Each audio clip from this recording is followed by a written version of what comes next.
New Pokemon trading card game. Wow. This looks amazing. I mean, the flair, the quality of the art and the cards, the way everything pops looks really promising and really amazing. I'm really happy with the way that it looks, and yeah, so far looks like an interesting download. One of the things that I did notice is, straight away, sure, you have this intro, the game goes into this particular screen, which is like build your collection, right? It's immediately telling you what is going to happen and what your objective is going to be here, more than the battles. I was a little bit disappointed with the amount of options in for selecting your profile picture. It's, I mean, a little bit poor to what I would have expecting. I mean, they have a lot of artwork to choose from, but anyway. And right off the bat, we get to opening a pack, which I think it's an amazing experience being able to choose from a couple of options. And it's just that tactile experience as you go in, and then it teaches you, hey, swipe your finger. Everything, the way that the phone has this little vibration, the way that it feels, it looks, sounds, it's just perfect. Like, amazing experience so far. Obviously, I have to go with Charmander. Well, Charizard's my favorite character. But yeah, and then you get to the flair card, like the really amazing. In this case, I got an Executor. The way that it shines is just magnificent. Really happy with this bit of the tutorial of the game. Now, for me here, this is where it gets a little bit daunting when you realize the amount of cards that you will need to collect. It's like a lot of empty. Sure, from a collector's perspective, this looks really good. Like, a lot of things to do. But I don't know if this is going to be every single player's cup of tea. Again, the flair of the cards, moving them around, the tactile experience is just amazing. It looks really good.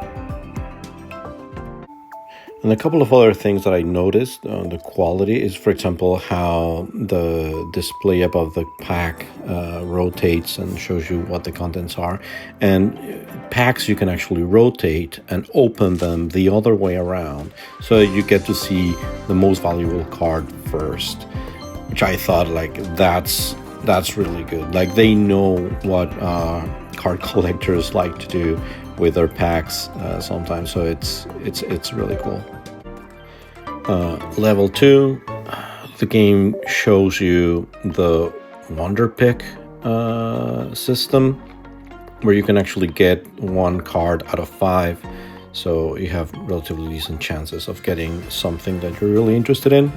It looks good, but this is where the game for me starts putting me off a little bit, because you see a couple new currencies in order to make this work, which just loses me. It's not very straightforward. I mean, some players will like it, but I mean, as a casual player where I'm trying to find something easy to follow up on, this is starting to get a bit complicated. That said, I was very happy to get my Charmander, which I think it looks really cool. And then as you complete your collection, you start getting these little info tips, which look really cool. And like pretty much I think everyone else out there, I wanted to see how I can start playing with these cards. But it's level 3, and there seems to be a drag from getting from level 2 to level 3. It doesn't look straightforward. I thought I saw a progress bar that said I reached level 3, but it was for something else. There's a lot of different progressions that you have that are hidden away in different menus, which I thought was not a great experience. And the other problem is that you also start getting introduced to a lot of different currencies, which again, as a casual player, it just starts losing me. But I mean, I do think that I may not be alone with that. One thing that was, I think, very well done was the drop rates. Very clear. A lot of information in there for different types of packs, for whatever. It looks really interesting, really nicely done for all those people that are hardcore collectors.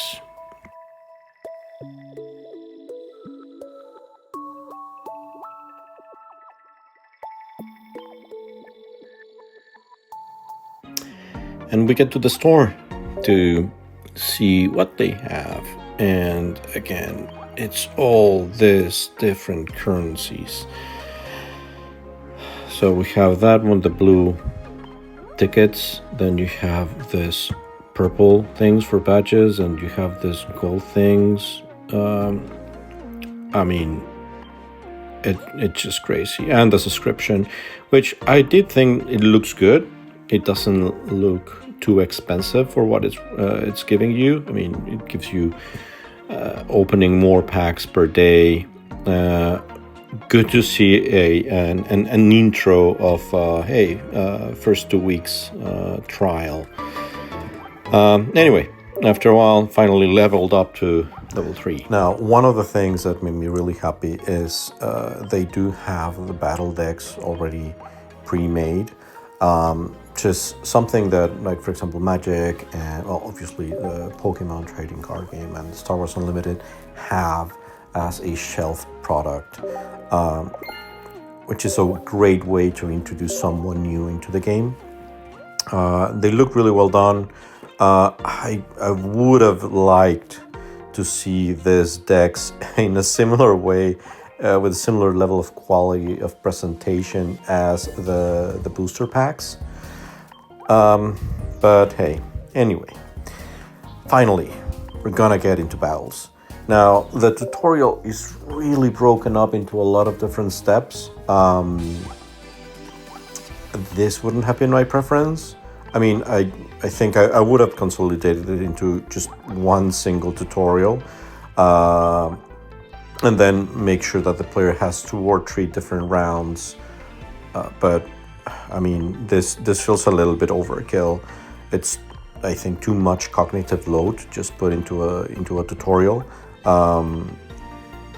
where it could be as simple as like, hey, you know, here's the consolidated version. If you want to replay it, here it is broken down, replay each one so that you can fully understand. I mean, let the players experiment instead of holding their hand.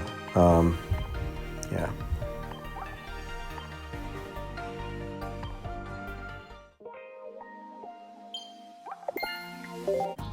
Once you finish the tutorial, it's interesting that the game tells you that you can battle with other players or you can have AI battles. That's really good. It's good to have that straightforward versus like other games that are like, oh yeah, pretend players. No. The intro and outro of the battles looks really good, really on point. Actually, I really like the fact that once you finish the game, the battle, you get the flair of the card that you use to win with, and it's card of the game. Really interesting to see these stats. Very digestible. Now, the game didn't direct me into building my own deck, which is something that I would have liked. Anyway, you go into it and you have this tutorial of how to build a deck, and it's very simplified. I think this is very well done. Yeah, it feels like a very good experience. I think there's a potential opportunity here, just like, hey, I want to build this particular deck with this particular card, and then drive you back into the store is something that I would have liked to see. As, for example, when you're playing Magic, you can literally say, I want this card, and then you can pretty much purchase them with their currency. That's something that I didn't see here. And lastly, the other thing that I really liked is being able to put on display the cards that you have in your collection.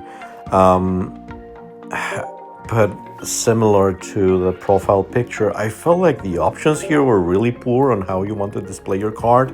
I know the main thing is showing off your card, but they could have done so much more here. And yeah, they didn't. Anyway, I got a Mewtwo, which looks really cool. It's a basic card, but yeah. Anyway, those were my first impressions of the new Pokemon trading card game. I think it looks really promising. There's a lot of really high quality production values in there. The experience is on point. Just this drag between level 2 and 3, and some things that I wish had a lot more polish. Like for example the decks, the pre-made decks to showcase them.